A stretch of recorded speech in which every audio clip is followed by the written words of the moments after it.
तर बघा आजचा पहिला प्रश्न, भारतीय राजघटनेमध्ये आंतरराष्ट्रीय शांतता आणि सुरक्षा यांचा समावेश खालीलपैकी कशामध्ये केलेला आहे? तर बघा 4 पर्याय आहेत आणि योग्य उत्तर असेल पर्याय क्रमांक 2, राज्याची मार्गदर्शक तत्त्वे. ठीक आहे. तर प्रश्न दुसरा, खालीलपैकी कोणत्या क्रांतिकारकाने बंदी जीवन हे पुस्तक लिहिले आहे?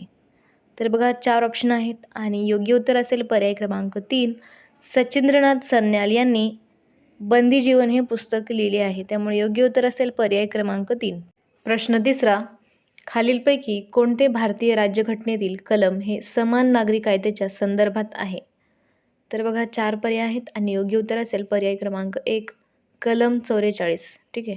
तर बघा पुढील चौथा प्रश्न जो महत्त्वाचा आहे, भारतीय राज्यघटना कायदा आणि न्याय मंत्रालयाशी संबंधित टिंबटिंबकडून प्रकाशित केली जाते. बघा परत सांगते प्रश्न, भारतीय राज्यघटना कायदा आणि न्याय मंत्रालयाशी संबंधित टिंबटिंबकडून प्रकाशित केली जाते.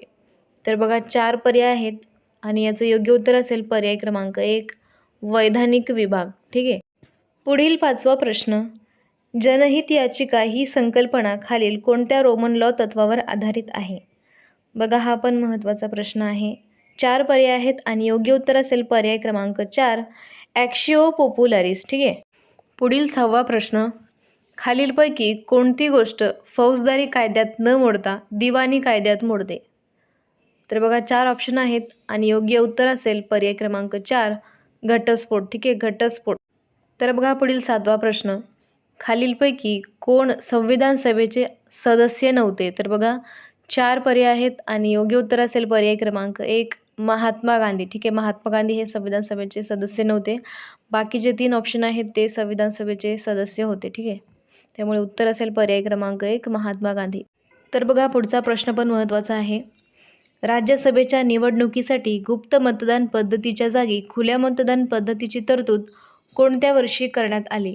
बघा परत सांगते, राज्यसभेच्या निवडणुकीसाठी गुप्त मतदान पद्धतीच्या ऐवजी खुल्या मतदान पद्धतीची तरतूद कोणत्या वर्षी करण्यात आली? तर बघा 4 ऑप्शन आहेत आणि आपलं योग्य उत्तर असेल पर्याय क्रमांक 1, 2003 साली. ठीक आहे, लक्षात ठेवायचं आहे. तर बघा 9वा प्रश्न, 17 जून 1948ला घोषित करण्यात आलेल्या भाषावार प्रांतरचना आयोगाचे अध्यक्ष कोण होते?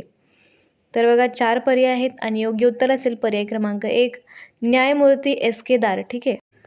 तर बघा पुढील 10वा प्रश्न, डॉक्टर बाबासाहेब आंबेडकर भारतीय राज्यघटनेत खालीलपैकी कोणत्या हक्कास घटनेचा आत्मा आणि हृदय म्हणतात? 4 पर्याय आहेत आणि योग्य उत्तर असेल पर्याय क्रमांक 4, घटनात्मक उपायांचा हक्क. ठीक आहे, लक्षात ठेवायचं आहे. पुढचा प्रश्न, घाशीराम कोतवाल हे नाटक कोणी लिहिले आहे? तर बघा 4 ऑप्शन आहेत आणि योग्य उत्तर असेल पर्याय क्रमांक 4, विजय तेंडुलकर. ठीक आहे, विजय तेंडुलकर यांनी घाशीराम कोतवाल हे नाटक लिहिले आहे. तर बघा प्रश्न 12वा, खालीलपैकी कोणती गोदावरीची उपनदी नाही? तर बघा 4 पर्याय आहेत आणि योग्य उत्तर असेल पर्याय क्रमांक 1, पवना. ठीक आहे, पवना ही गोदावरीची उपनदी नाही आणि बाकीच्या ज्या आहेत म्हणजेच प्राणहिता, कुंडलिका, प्रवरा तसेच इंद्रावती, मंजिरा, बिंदुसरा या ज्या आहेत त्या गोदावरीच्या उपनद्या आहेत आणि पवना ही भीमा नदीची उपनदी आहे. ठीक आहे, त्यामुळे आपलं योग्य उत्तर असेल पर्याय क्रमांक 1, पवना. ठीक आहे, लक्षात ठेवायचं आहे. प्रश्न क्रमांक 13, फ्लिपकार्ट ही कंपनी मुख्यतः कशाशी संबंधित आहे? तर बघा 4 ऑप्शन आहेत आणि योग्य उत्तर असेल पर्याय क्रमांक 2, ई कॉमर्स. ठीक आहे, फ्लिपकार्ट ही जी कंपनी आहे मुख्यतः ई कॉमर्स म्हणजेच ऑनलाईन व्यापार संबंधित आहे. त्यामुळे आपलं उत्तर असेल पर्याय क्रमांक 2, ई कॉमर्स. पुढचा प्रश्न, पंचायत समितीचा प्रशासकीय प्रमुख व सचिव म्हणून कोण कार्य करतो? तर बघा या एक वाक्यामध्येच 2 प्रश्न आहेत. परत सांगते, पंचायत समितीचा प्रशासकीय प्रमुख व सचिव म्हणून कोण कार्य करतो? 4 पर्याय आहेत आणि आपलं योग्य उत्तर असेल पर्याय क्रमांक 2, गटविकास अधिकारी. ठीक आहे, पंचायत समितीचा प्रशासकीय प्रमुख व सचिव म्हणून गटविकास अधिकारी हे कार्य करत असतात आणि ग्रामसेवक म्हणजेच ग्रामपंचायतचा सचिव असतो आणि सभापती पंचायत समितीचा प्रमुख सभापती असतो. त्यामुळे याचं योग्य उत्तर असेल पर्याय क्रमांक 2, गटविकास अधिकारी. ठीक आहे. तर बघा पुढील प्रश्न क्रमांक 15, सर्वोच्च न्यायालयातील न्यायाधीशांची संख्या ठरवण्याचा अधिकार कोणाला आहे? 4 पर्याय आहेत आणि योग्य उत्तर असेल पर्याय क्रमांक 1, संसद. ठीक आहे, सर्वोच्च न्यायालयातील न्यायाधीशांची संख्या ठरवण्याचा अधिकार जो आहे तो संसदेला आहे आणि जी संख्या आहे ती संसद ठरवते. नेमणूक राष्ट्रपती करतात, शपथ राष्ट्रपती देतात आणि पगार व पेन्शन केंद्र सरकार देते. ठीक आहे, त्यामुळे याचं योग्य उत्तर असेल पर्याय क्रमांक 1 संसद. लक्षात ठेवायचं आहे. पुढील प्रश्न क्रमांक 16. नंदुरबार येथे कोणता विद्यार्थी स्वातंत्र्य आंदोलनात गोळीबारामध्ये हुतात्मा झाले होते? तर बघा 4 पर्याय आहेत आणि योग्य उत्तर असेल पर्याय क्रमांक 1 शिरीष कुमार. ठीक आहे, 1942च्या गांधीजींच्या ब्रिटिशाविरुद्ध भारत छोडो आंदोलनामध्ये आंदोलन करीत असताना शिरीष कुमार हे शहीद झाले होते. त्यामुळे योग्य उत्तर असेल पर्याय क्रमांक 1 शिरीष कुमार. पुढचा प्रश्न, सतीबंदीचा कायदा 1829ला कोणत्या गव्हर्नर जनरलने संमत केला?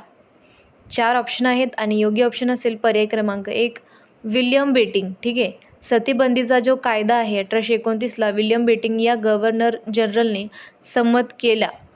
विल्यम बेटिंग यांचा कार्यकाळ 1828 ते 1833. तर बघा पुढचा प्रश्न, कोसला या प्रसिद्ध कादंबरीचे लेखक कोण आहेत? 4 पर्याय आहेत आणि योग्य उत्तर असेल पर्याय क्रमांक 1 भालचंद्र नेमाडे. ठीक आहे, भालचंद्र नेमाडे यांनी कोसला ही कादंबरी लिहिली. त्यामुळे उत्तर असेल पर्याय क्रमांक 1. पुढचा प्रश्न, खालीलपैकी कोणता दिवस पंचायत राज म्हणून साजरा केला जातो? 4 पर्याय आहेत आणि योग्य उत्तर असेल पर्याय क्रमांक 1 24 एप्रिल. ठीक आहे, 24 एप्रिल या रोजी पंचायत राज हा दिवस साजरा केला जातो. पंचायत राज हे नाव पंडित नेहरूंनी सुचवले होते आणि 2 ऑक्टोबर 1959 पंचायत राज स्वीकारणारे राजस्थान हे देशातील पहिले राज्य ठरले. त्यामुळे याचं उत्तर असेल पर्याय क्रमांक 1 24 एप्रिल. ठीक आहे. पुढील प्रश्न क्रमांक 20. प्रजासत्ताक दिन 2023च्या प्रमुख परेडला प्रमुख पाहुणे म्हणून हजर असलेले अब्दुल फताह अल सिसी हे कोणत्या देशाचे राष्ट्राध्यक्ष आहेत? बघा प्रश्न मोठा आहे, परत सांगते. प्रजासत्ताक दिन 2023च्या प्रमुख परेडला प्रमुख पाहुणे म्हणून हजर असलेले अब्दुल फताह अल सिसी हे कोणत्या देशाचे राष्ट्राध्यक्ष आहेत? तर बघा 4 पर्याय आहेत आणि योग्य उत्तर असेल पर्याय क्रमांक 1 इजिप्त. ठीक आहे, इजिप्तचे राष्ट्राध्यक्ष अब्दुल फताह अल सिसी यांना 2023च्या प्रजासत्ताक दिनाचे प्रमुख पाहुणे म्हणून आमंत्रित केले होते आणि सिसी हे 2014 पासून इजिप्तचे राष्ट्राध्यक्ष आहेत. त्यामुळे उत्तर असेल पर्याय क्रमांक 1.